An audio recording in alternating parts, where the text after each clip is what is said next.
Hi folks, Banshee here. This is the announced video response to Lindybeiges video about how to now in correct form mic parry with the edge. I've seen his new video where he corrected 1 or 2 points and also was contradictory in his in what he said to what he said in the video I'm responding to. I'm aware of that, but most of the points were not touched in his new video and still are, I think, quite wrong.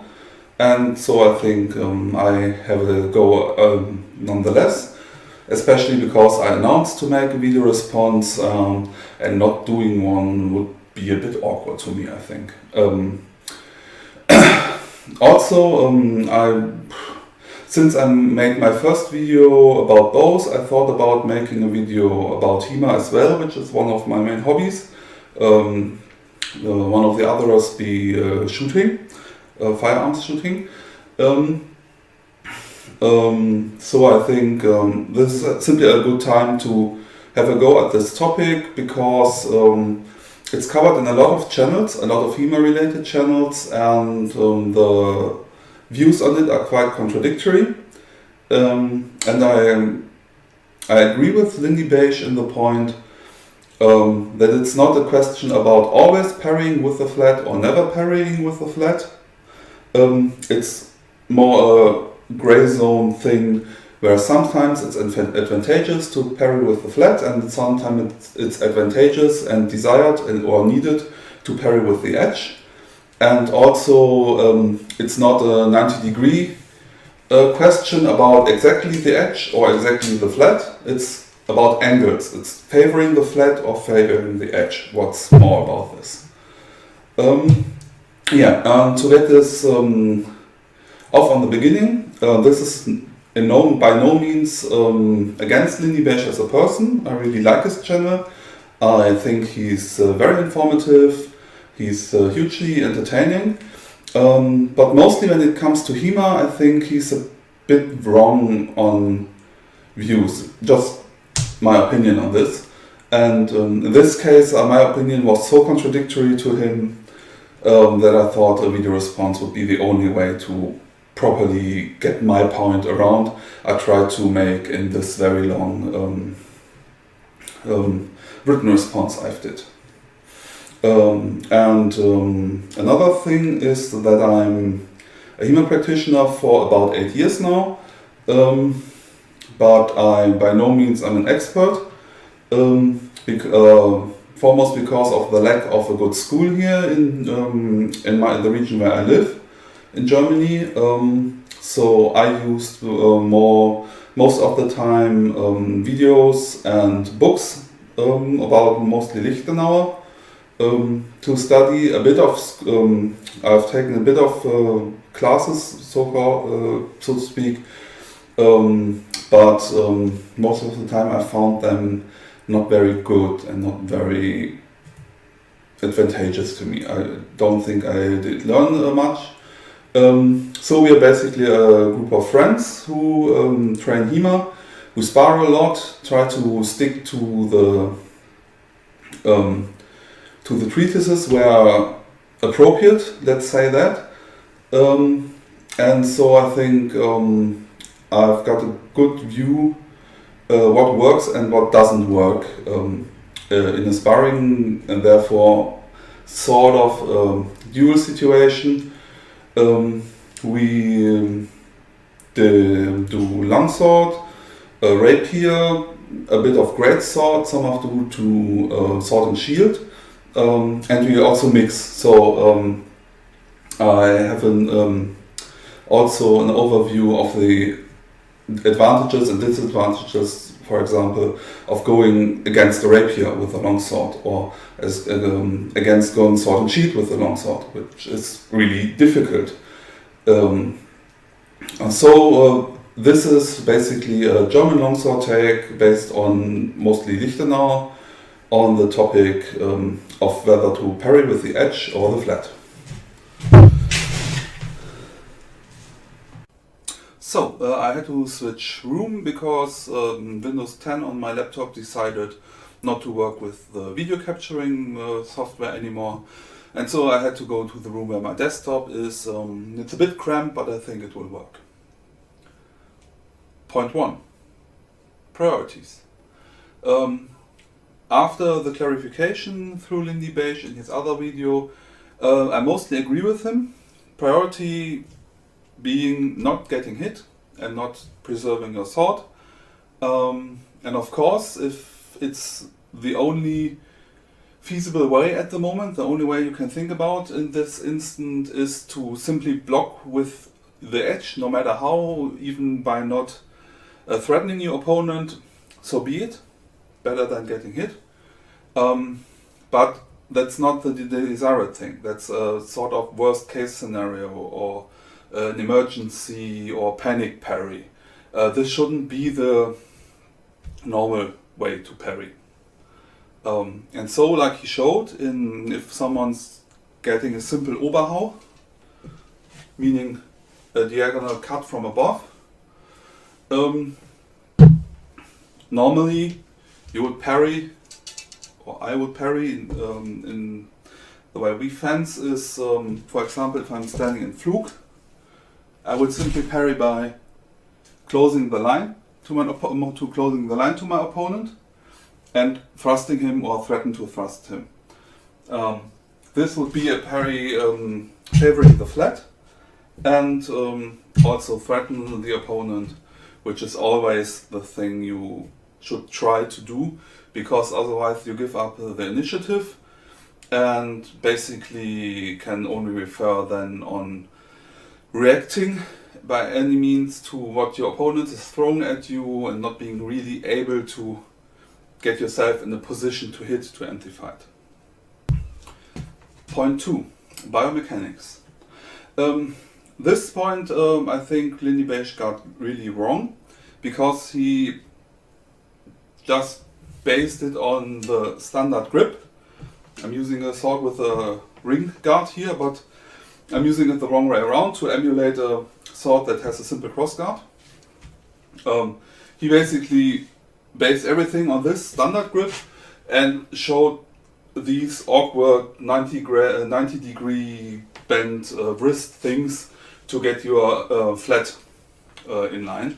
And this is totally ridiculous, because a very important part of using the flat is to use the thumb grip.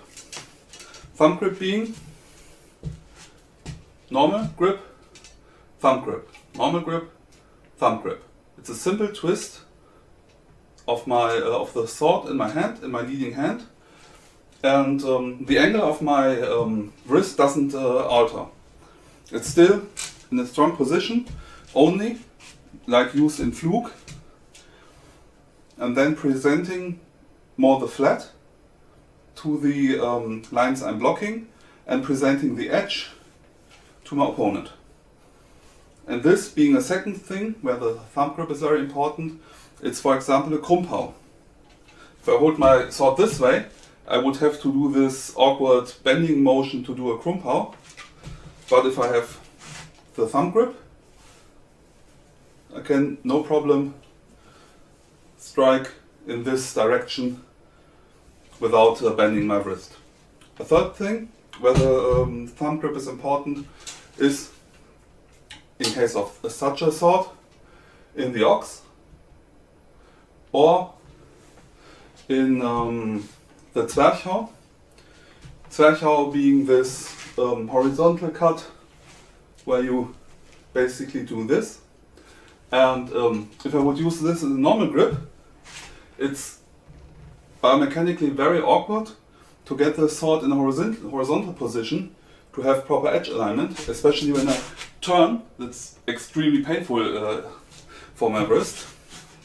And if I have it in a thumb grip, to show it with just one hand, I can no problem rotate the sword over 360 degrees without bending my wrist or getting it in an awkward position. So, based on the thumb grip, it's totally strong for my right hand to parry favoring the edge, There's no disadvantage at all.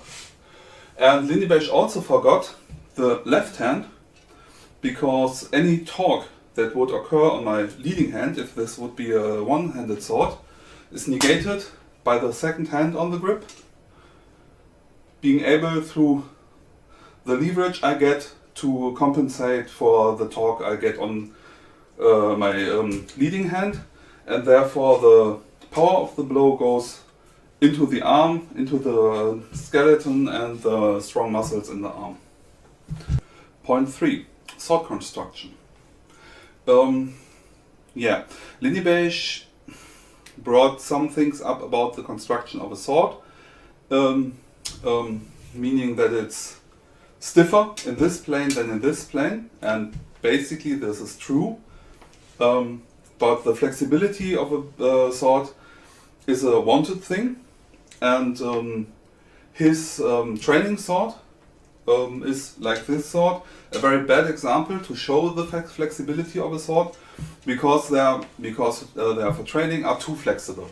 And this especially being a relatively cheap but rugged sword from Fabri Amorum, bends too much in the strong part and is too stiff in the weak part.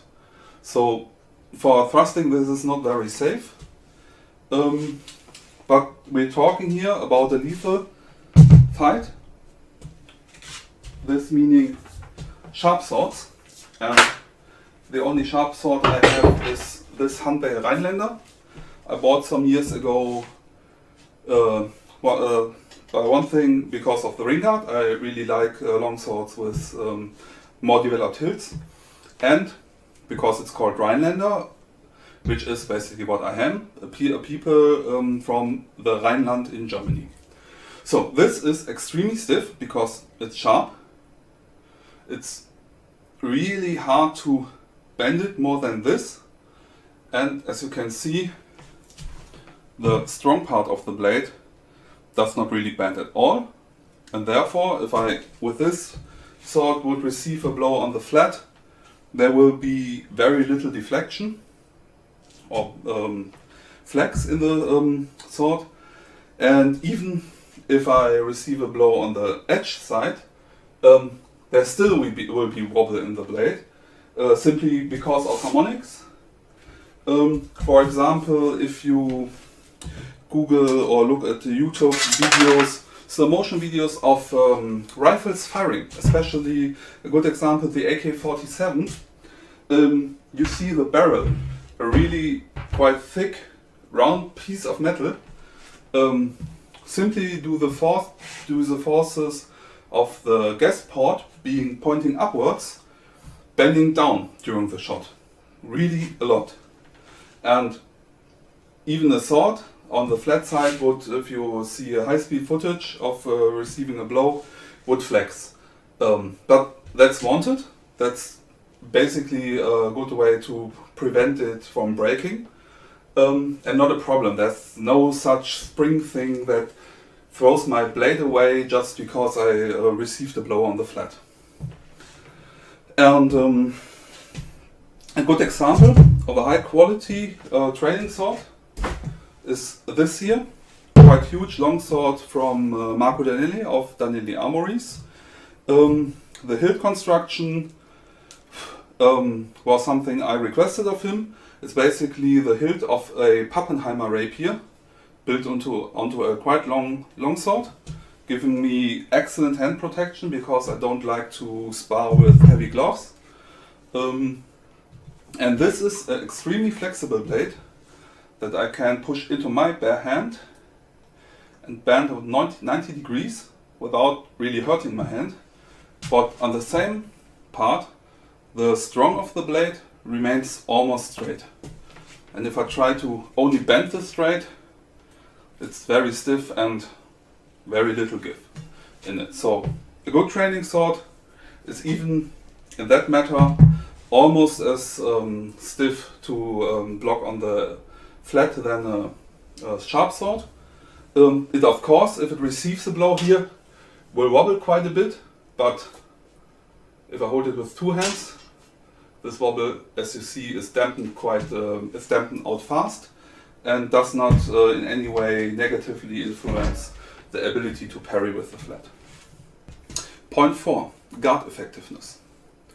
Again, Lindybeiges had the idea that the guard, being in the plane of the edge, is a clear indicator that you have to use the edge to parry, otherwise the guard would be of no use. I'll take another thought to clarify my point here a bit. This is my cheap and a bit rattly Hanway Tinker Pierce series bastard sword. We refer to it as the girl sword because it weighs about a kilo and the grip is, for my hands, not even closely long enough to use it like a long sword. But it's a good one-handed sword for me, and despite the rattling, construction is okay. So, this sword used like a normal sword, meaning the wrong way around, with the ring doing nothing. If I receive a blow on the edge, yes, he would hit my crossguard, but very rarely will swords meet in this way. The person who tries to hit me, like I'm now, of course will have the point more in line at the moment of where the blades would match, meaning it would be more like this way. And I go down here, I will hit my fingers before I hit the crossguard, because the crossguard in this way does not protect very well from these situations. Or if I go into Ox and somehow hold Ox in this awkward fashion to receive the blow on the flat, on the edge, I will get my finger chopped off, maybe even two, before the crossguard can take effect. So, but if I use Ox the proper way, like this, receiving the blow favoring the flat, I can, even now with quite some force, hit me, and the wedge formed by the blade and the crossguard prevents the opponent's blade to even get close to hitting my fingers. And by the marks on my crossguard you can see that it's used quite a lot in this fashion. Most of the marks are in this part. And that's the thing. Yes, the crossguard is pointing in the direction of the edges, but it's most effective when about 70 to 60 degrees, favoring the flat. Of course, totally the flat, I agree, this would not work. I would have to be really lucky to get his sword this way. Most of the time I would get my fingers chopped off, but again, it's not an idea of receiving a blow totally on the flat, it's favoring the flat. Point 5, bite. Bite is a difficult topic for me because I never sparred with sharp weapons, and I also think that Lindybeiges did never spar with sharp weapons, and I don't intend to. It's a bit too risky for me. But the idea behind it is clear. If sharp weapons would clash edge on edge, at least on the if a sharp part of one edge hits anything on another edge, the sharp part would get a nick because it's very little metal to receive the blow, and even if two sharp parts hit each other, both will get nicked and will basically, like teeth on a cock, interlock to each other. And somehow Lindybeiges got the idea that this gives me control over my opponent's blade. But what it basically does is get a disadvantage to both fencers, because they both lose the mobility of their blade. They have to deal with this interlocking first before they can in the winden, the bind, can basically start to move the blades recording to each other and start to wind. And therefore both are at disadvantage, no one is at an advantage. If you receive a blow properly on the strong of your blade, then you are a bit at an advantage, because your blade would not get damaged so much, because the strong part isn't sharpened as the weak part, the cutting part. But even then, even if only one edge bites into the other, the effects go both way.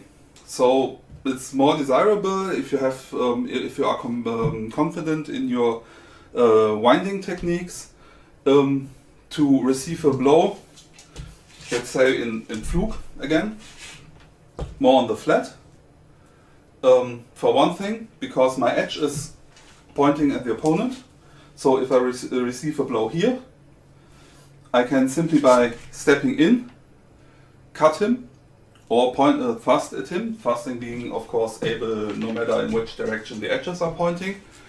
But it's easier for an opponent to dodge a thrust, and more difficult to get out of the way of a cut, because in a cut I can basically alter the direction even if I'm already past him, and can try to get him anyway. If I thrust and he manages to get out of the way, get out of the line of attack, then my point will be already past him and can't have any effect. I would have to retreat my point again and try again to thrust. And in this scenario, being a late Middle Ages, Renaissance civilian fight with no armors, cuts will be mostly very effective if it's not winter and the persons are wearing thick coats or anything like this, thick clothing for winter, then cuts would be a bit of a problem. Another thing, not exactly related to bite, but something he mentioned, was the force of attack.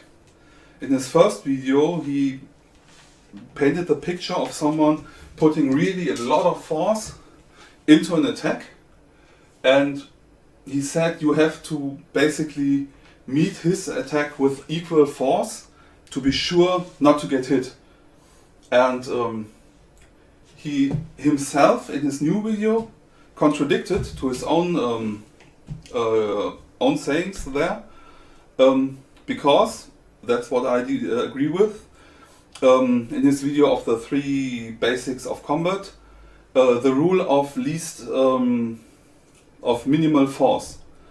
No one in good sense and with the proper degree of fencing skills would have the idea of throwing such a ridiculously heavy blow, again, especially against a non-armored opponent, because this heavy blow would leave him open too long while having his sword while preparing.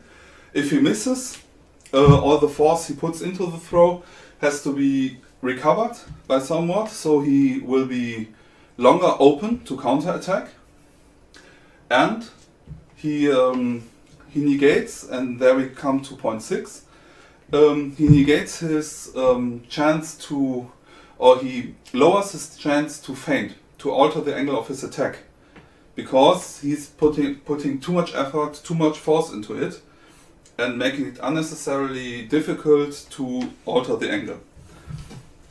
But even if your opponent is such an idiot and throws such a thrust at you, blow at you, you don't have to be the idiot yourself by thinking, oh, he's coming with a lot of force, so I have to go with a lot of force myself, and like Lindybeiges showed, basically throw my blade against his blade, therefore attacking his blade, which is one of the basic rules of HEMA you have never to do. Never attack the opponent's blade. You basically fight against your opponent. The blade is not your opponent.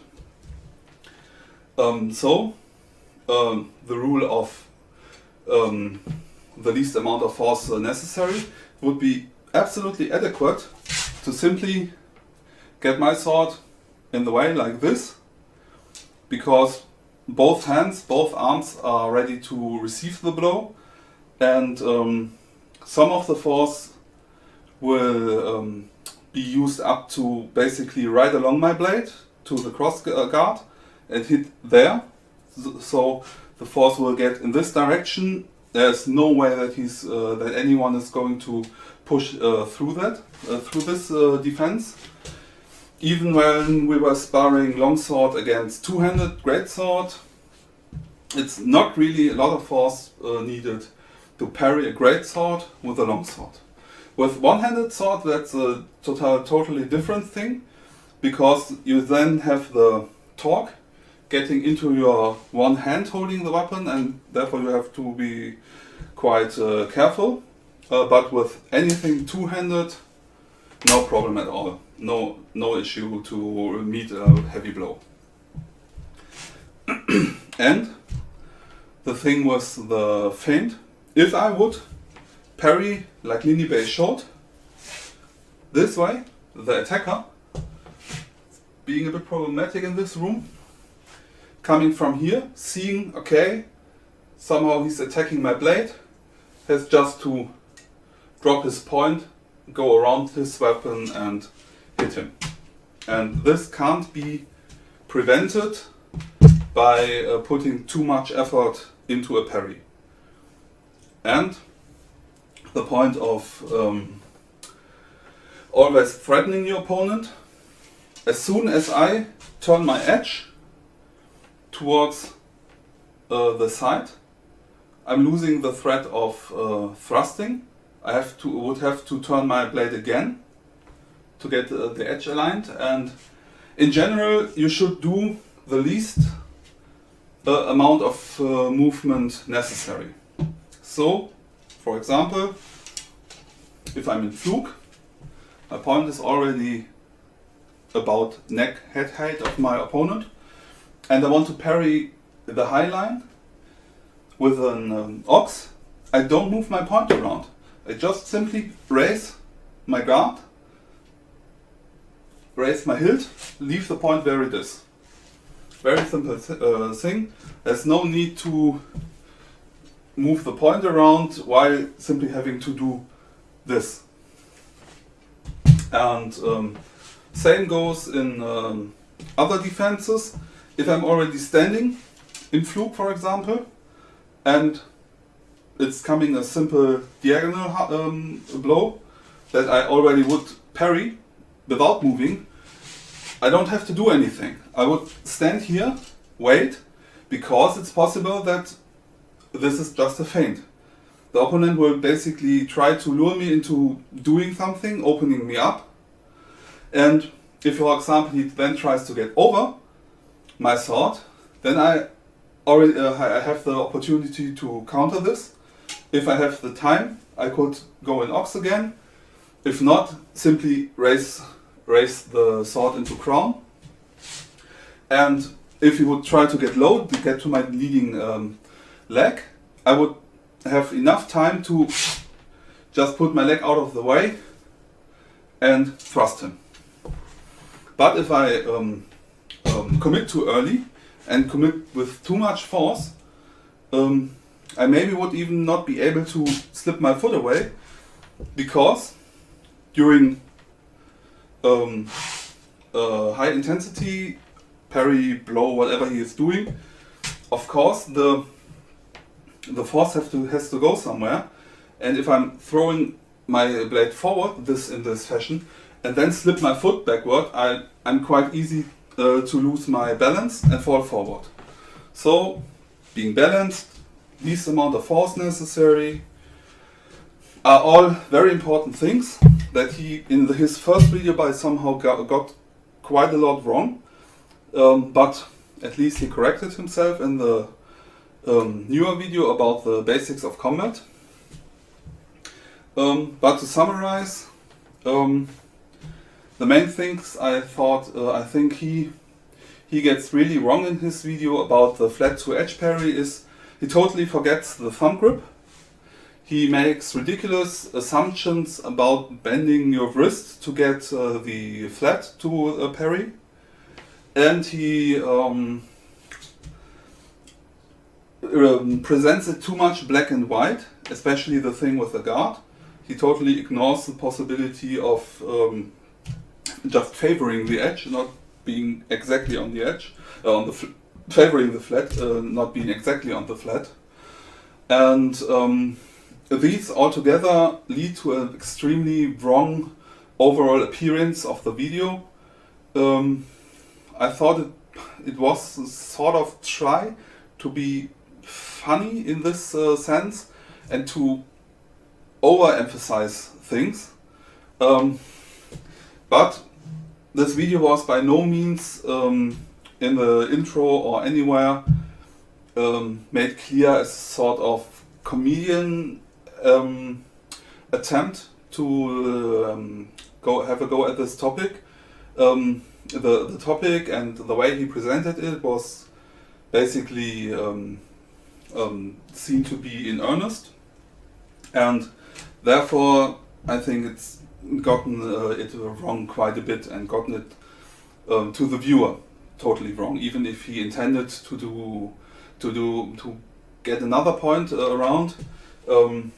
He was too strict black and white in his things and in his examples of why the parry on the flat is a bad thing.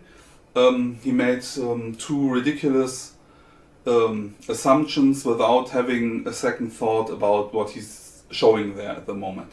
An especially bad thing I thought was this idea of having to do this to get the edge to parry. And yeah, I think this is the point. And again, basically I totally like Lindybeiges' channel, and especially when it comes to history, ancient history, and so I think he's really knowledgeable and it's very funny to watch his videos. A lot of the time a good portion of common sense in his videos leads him to really interesting conclusions, but depending on the HEMA things here, I think this was simply totally wrong, either by accident or intended so.